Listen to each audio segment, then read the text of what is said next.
Hi guys, it's Dale with the insurance. Today we're going to talk about an article that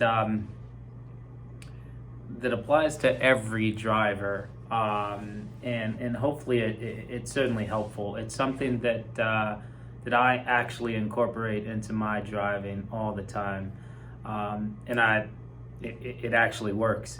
The title of the article is "Ways to Save Gas While Driving," right?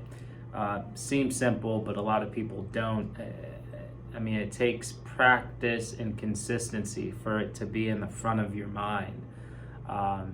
Because if it doesn't become routine, you miss out on the savings.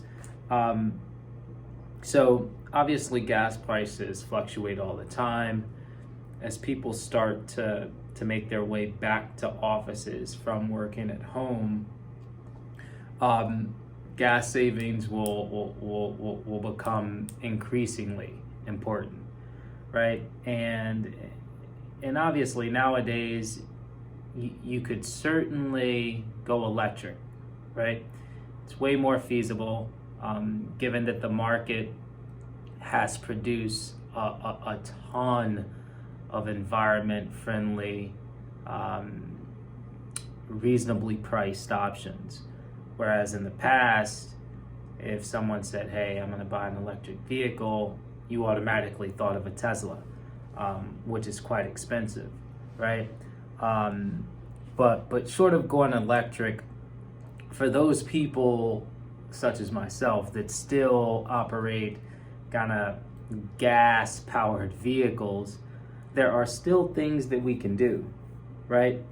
That there are still measures we can take while driving to ease that burden at the pump.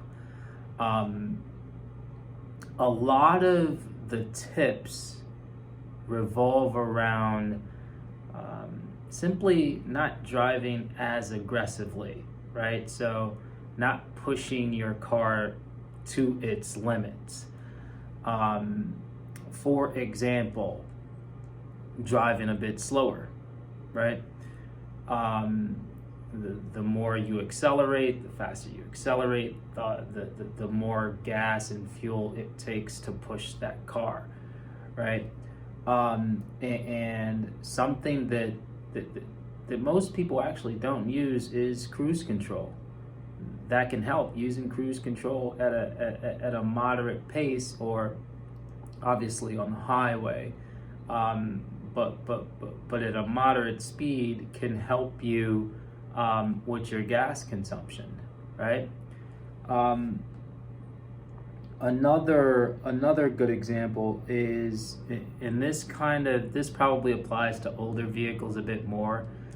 The notion of warming, quote unquote, warming a car up has kind of fallen by the wayside with these newer cars. Doesn't take much time at all, but leaving a car idling is notorious for burning gas. You can cut that completely out, and it'll save you pennies on the dollar every time you end up doing it. Another one that's not well known is decreasing the wind resistance on the vehicle, right? So, and you do that by driving with the windows up. Very similar to driving fast. If you're driving with the windows down, as you can imagine, there's a boatload of wind pressure preventing the car, or basically counter pressure to your car's acceleration, making it harder to accelerate. And that's essentially a draw on fuel to actually push through the pressure of the wind from the open windows, right?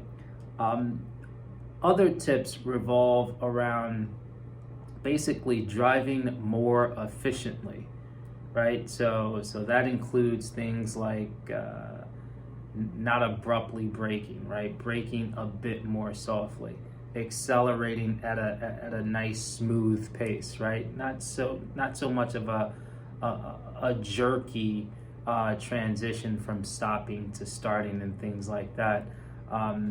Having a smoother transition is a less draw on gas.